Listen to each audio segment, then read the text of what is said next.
Nazali mwana njili ya solo soko yebaki te naza mwana karte witi oyo eza nzembo pona bana njili nyonso njili stand up ba lobi kingo peto njili ndefe koma kitoko propre na ndenga poto to long. Bienvenue sur Bolo Coco officiel et bonjour et bonsoir, ça dépend à ROYO. Vous êtes Kolanda Dorkassé Bolo Coco en direct des Bolo Coco officiel. Merci à tous les Gaulois, Gauloises, gladiateurs, Abakouk, merci à vous.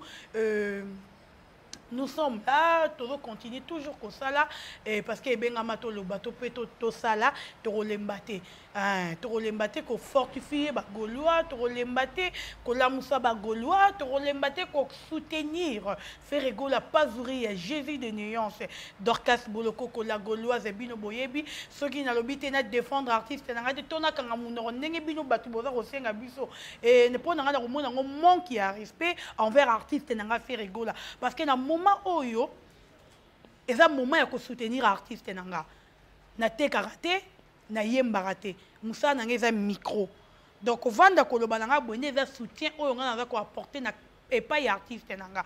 En tout cas, Gaulois, like vidéo, commenter, partager, aimer.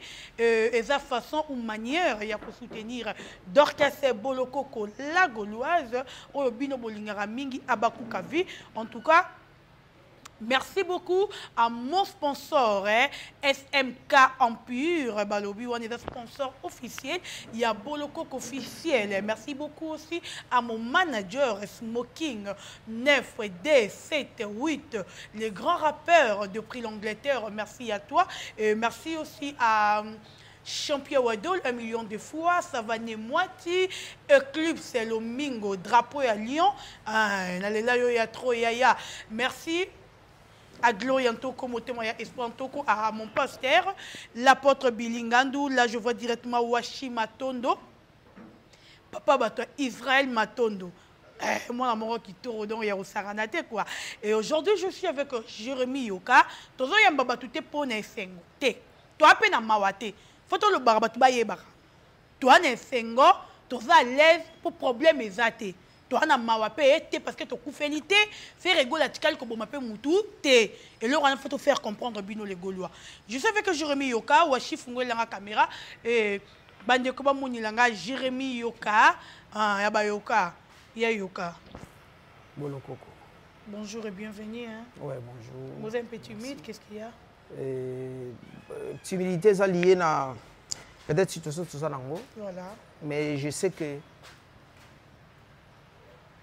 Mutu asala ka rencontre na yemoko tango azali na place ya boye et je sais que l'artiste fait rigola en ce net moment azana na coin oyo et ça n'a pas tout plaisir d'accord et ça nous fait aussi triste et tantôt on sait pas mettre quelque chose sous nos dents mais on ne peut que réconforter l'artiste voilà.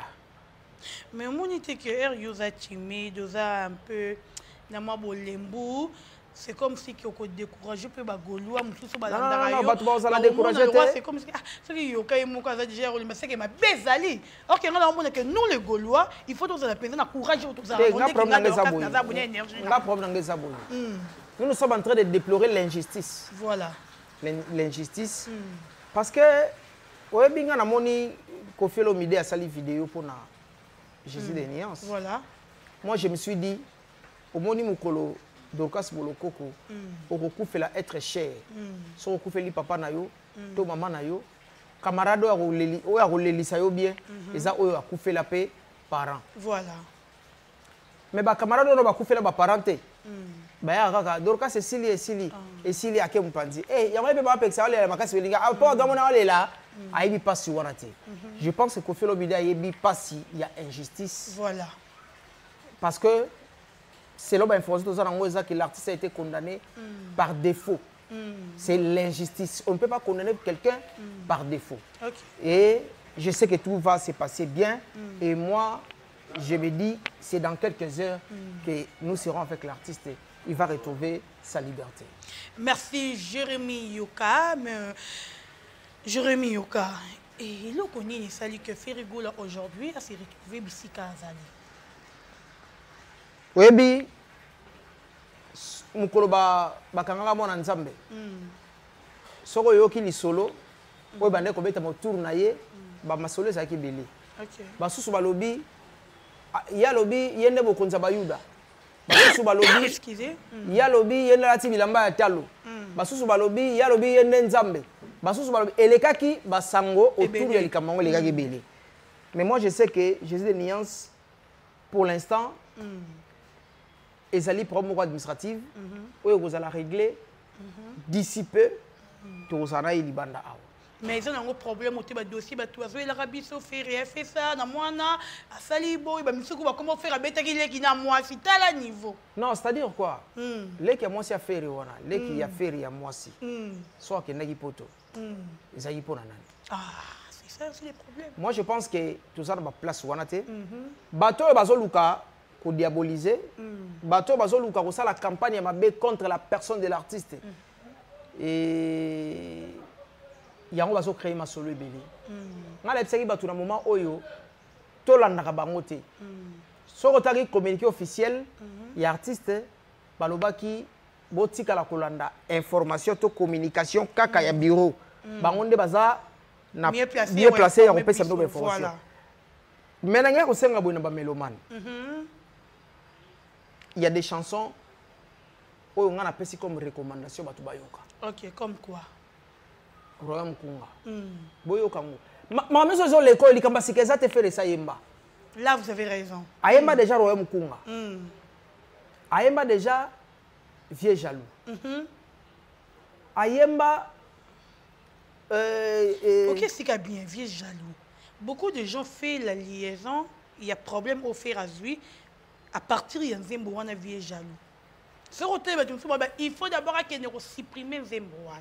Quelle est la liaison faire avec Nzembo wana? Ko supprimer Nzembo, moni batu ba Congolais na dimension ya compréhension ya situation te.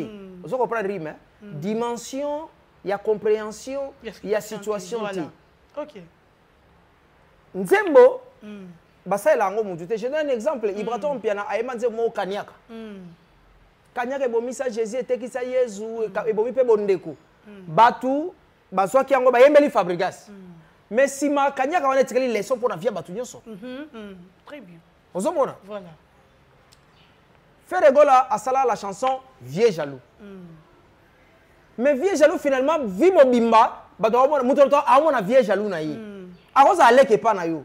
Yo poza na Vieux jaloux na yo. Nazali yango ya moi si azali. Kasi tobe ya batika na Vieux jaloux. Omona fille moko boye atambulaka na sima na yo abeta ka masolo na yo asa biso to mona ba Vieux jaloux na vie na biso. Mutu na mutu sikoyo luka Vieux jaloux ya vie na yo. Soki na binze bona ngana ko chanson ngo même titre. Jérémie 33 toi. OK. Ozo le lepa nzambe nzambe lakisanga banguna nanga. Vieux jaloux za munguna oyo to découvrir. Et ça la combo ezwaki. Donc il faut pas faire allusion na le roi de la forêt mais prenez la chanson ndenge zali comprendre le texte. Voilà. So kinze bolwa ngayo ngana samba likolo ya mbongo. Ce sont des chansons que je suis en train de recommander. Boke de boyo kabanzembo wana. So yoki le titre ezo échappenga nzembo asaki na kata bateau. Tala si mazonga moto jugement. Boyo kabanzembo wana boka baloba oloba na kati. Et ça lobaki ke je m'inscris en fort na ba jugement nyonso bozo porter contre nga sur base ya mensonge ezali infondé. Ozo comprendre? Aloba lisu na kati na bike na boyi ba avocat ba sambela nga likam plaidoirie odomo mo ba avocat plaidoirie odomo ngelo banini plaidoirie odomo nazo plaider odomo pona boyi ba avocat ba sambela nga likambo ya intime. D'accord. Likambo intime, et c'est intimité mutu.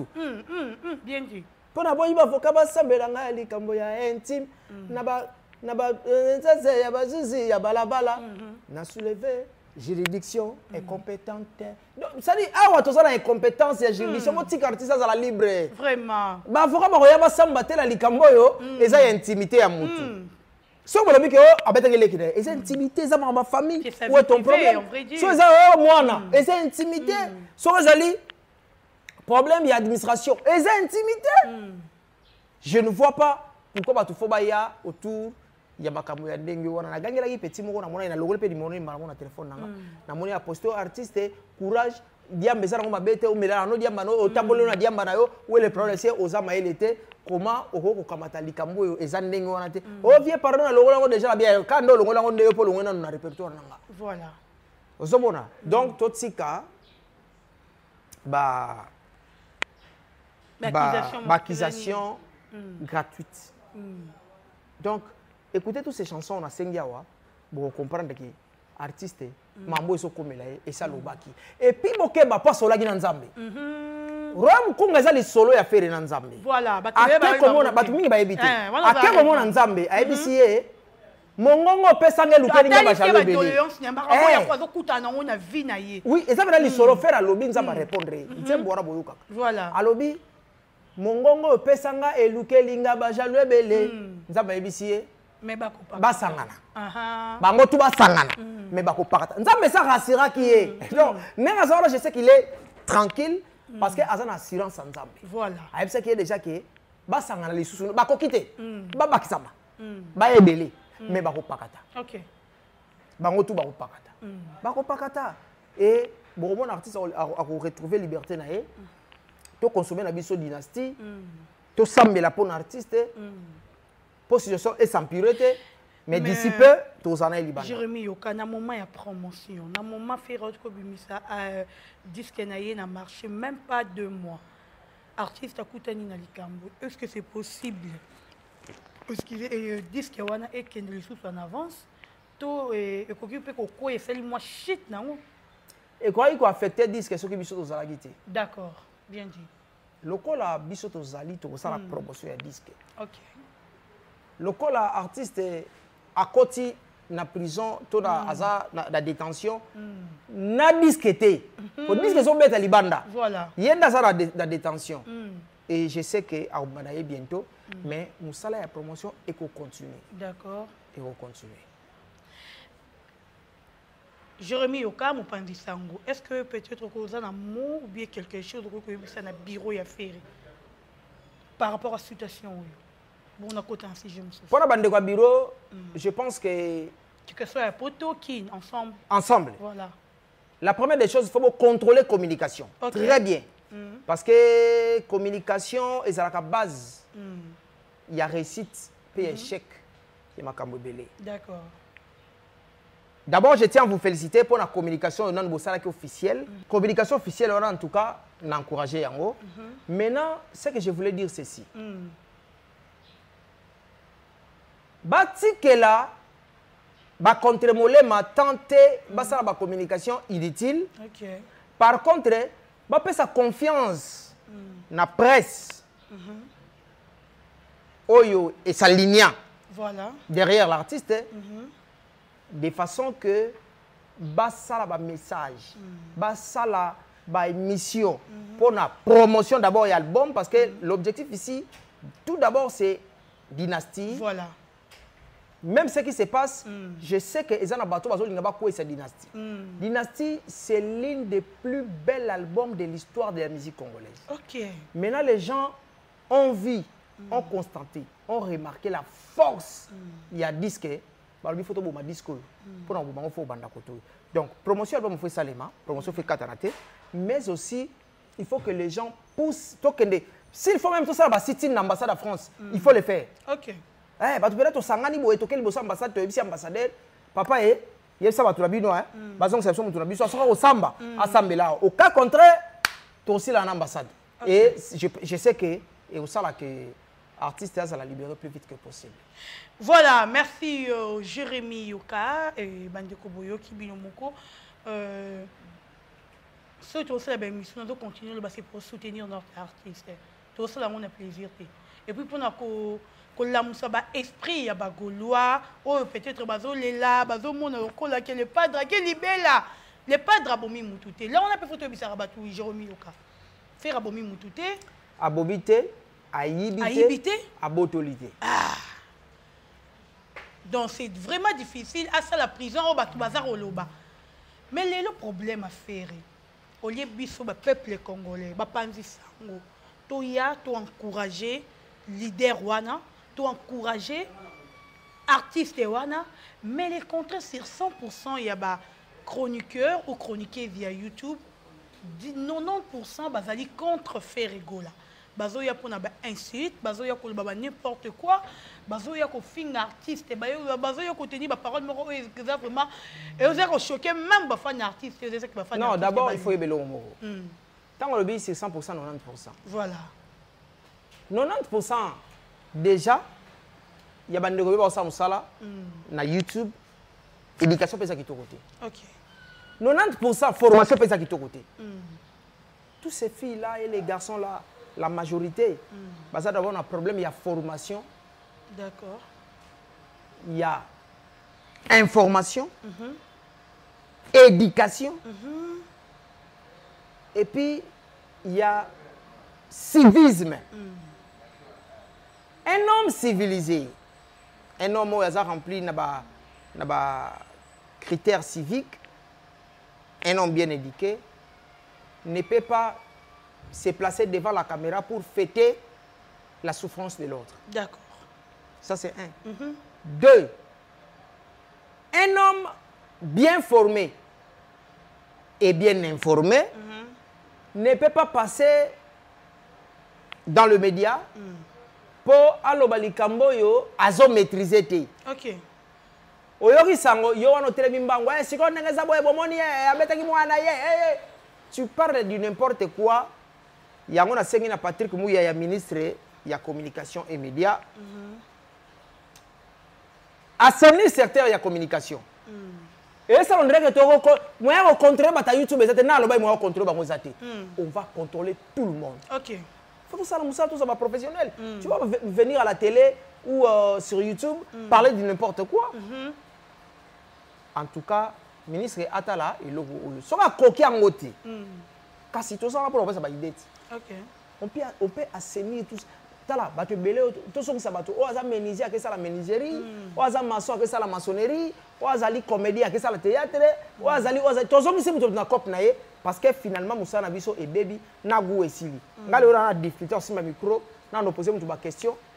Pour au moment na garçon op ngamo na ebie azama yelete. Mboko mbebe kaza ki zengi, il fait le même métier que moi. Ça fait mal. Ça fait mal. Voilà. Pas de mécanicien, vous avez la mécanique. Vous avez envahi Roussa, vous avez envahi Oh. En tout cas, je reviens quand on a vu chiter l'autre, le bamingi, parce que toi, maman, le bapé belé, tu étais. Nandéga ma bête. Il y a yoka. Kofi Olomide a salué vidéo. D'abord, Moutoua Banda qui, on peut dire, c'est la Adolphe Dominguez. Adolphe Dominguez.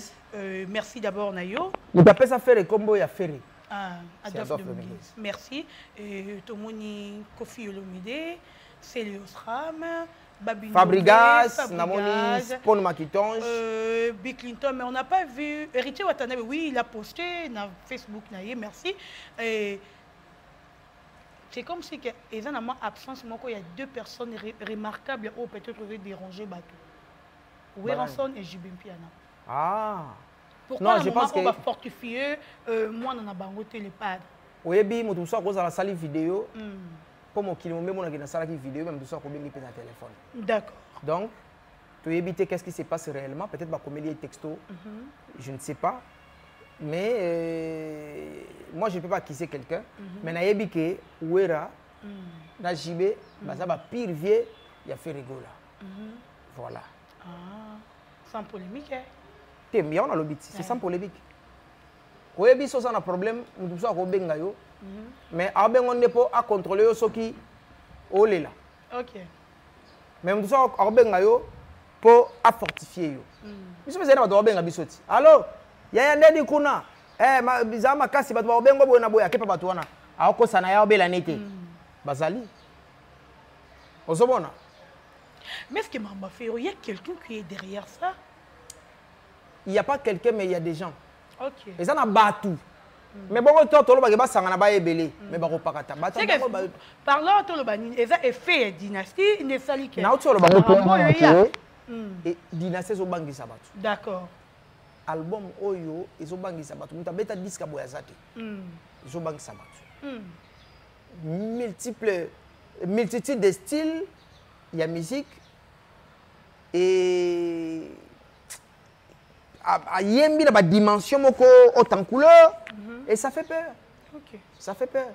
Tant que vous avez un DJ, vous avez comprenez que vous avez un piso qui na justice bino kuna bakabo l'équipe bino kuna sobo kende na ba DJ bino sikoyo bokela ba YouTube bo finga bino bokela ba page Facebook bakaboli mais bakopanzana. En tout cas, merci beaucoup Jérémy Yoka, nous sommes arrivés à la fin et d'abord un mot d'encouragement pour les Gaulois au bazar au Léla. Et l'eau est athée. Boss à la kimé, boss à la tranquille. Voilà. Affaire les autres qui bien. Tout est au contrôle. Et l'artiste n'est pas Azali, n'a pas de canne bango. Tant à comprendre bien, tant on me laisse qui nzambe lobe na ngaboye. Baso parata dissiper. Prenez courage. Na recommander ba chanson awa. Na sengi la chanson Boyoka, la chanson Vieux jaloux. Boyoka, la chanson Royaume Mukunga. Boyoka, ngayoyo.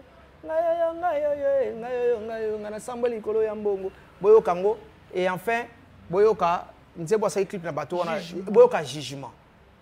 Et ça déjà fait il y a jugement. Boyoka. Mais pour les filles, on a bandé la single girl, ça là, ben en cover. Ben en bon. C'est des cover, c'est des cover. Bon, comme il y a un coup de bagolo après. Ah, c'est des cover, c'est des connus. Bon, en fait, comme bandé la nzembo ya. C'est une fille, à moi-ci, où il y a Luka Bandela Nzembo, il y a fait Singer Girl, si je ne me trompe pas. Donc, ils ont remixé Nzembo. Voilà. Et ils ont fait moins acoustique, moi. Tu as c'est pour la chance. Bon, tu as chance. Peut-être le padre est accepté. Oui, et ça peut une autre façon de faire la promotion. Mais il doit beaucoup répéter. Hein. Ce n'est pas facile d'interpréter Jésus de Nia, ce n'est pas facile. Il doit beaucoup répéter, à travailler en opéna pour y saler bien. Sinon, tu es au moni. Et ça, le bakambo azate. Oh ben malango, bache ben malango wanati. Asagini. 0, 2 matchs 0 bien. Donc, faut bien travailler. Faut bien travailler. Nanenga mabete na ba kumbo joueur en moté. C'est be chichera, c'est tu seras ben malango. Oh ben malango a remplacé bakambo. Na bola c'est bazu yete. Bazu bola c'était. Ayete. Tala ba joueur année on a ba oyate bozo apasa ko gagner mbokani azate kebano zali donc ba joueur qui tourne on a ba zate ata ba kebano ba obeta ah na ba te soso sala ne di garçon ko be soso comment jouer sala ne di garçon ko be soso a comment jouer bon no betere maboko isama mpe kwa za Juma Chabanya za bozu soso botie na terrain abeta makasi soso natanga ibenge soso andobeta baleti soso abeta makasi te aibelo ko sa terrain terrain il court comme un poulet yo ça benga comme soso pam bon akime ebele te donc akime position za leza za chonine elo ngwana yaniki nani babeta ndaku na bangu nani yaniki bangala non, il y a beaucoup de combats. Merci beaucoup, Jérémy. Quand nous sommes arrivés à la fin, Bambo, tu as 2 personnes et tu as clôturé l'émission. 2 personnes, Gaga. Ok. Francis Mavimpi. Junior Ngimbi. Na Madame Naye, Solange Kaoussa. Junior Ngimbi. Et puis. Miki Yaki. Na Gauthier Litanda. Miki Yaki. Yaki. Ah bon, c'est bon, ils allaient. Aïe, Junior Ngimbi. Francis Nani. Francis Mavimpi. Ah, ça l'a raté. Francis Mavimpi. Le Rokilo. Oh. Et pas nanga. Bon, honorable Serge qui a. Mais Francis à côté Liopo. Il faut mettre les solo au monde. Ah, Yopo. Francis Mavimpi. Autant rangaté. Donc, notre sponsor maison.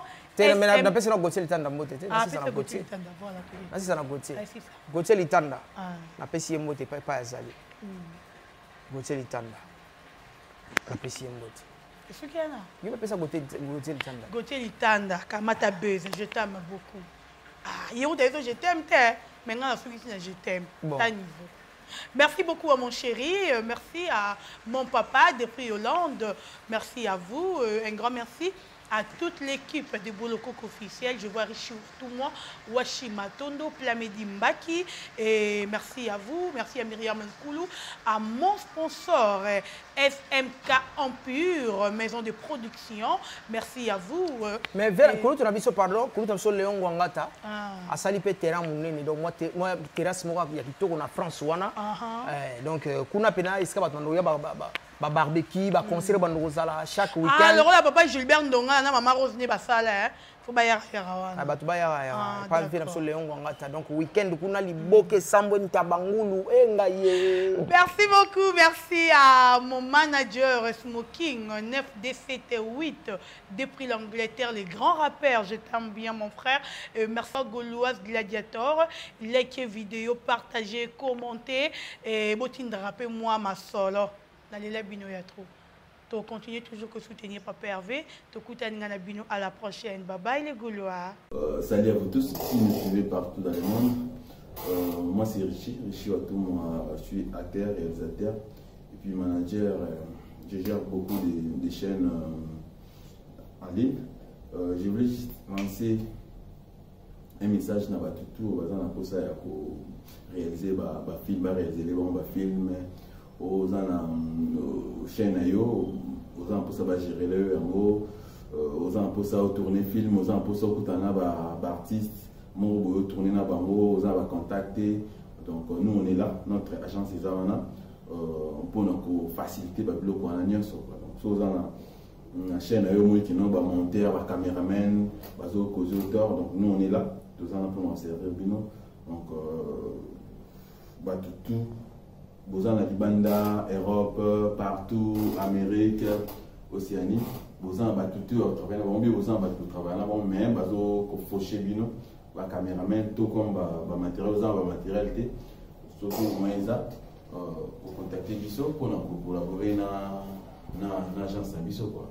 Donc mon numéro, ou bien notre numéro, ils ont déjà là, donc numéro on a beaucoup bien manango. Même dans WhatsApp ou beaucoup mango donc voilà tout contact pour la question parce que j'ai Nazali mwana njili ya solo soko yebaki te naza mwana quartier witi oyo eza nzembo pona bana njili nyonso njili stand up ba lobi kimbo peto njili ndefe koma kitoko popre nanenga poto to long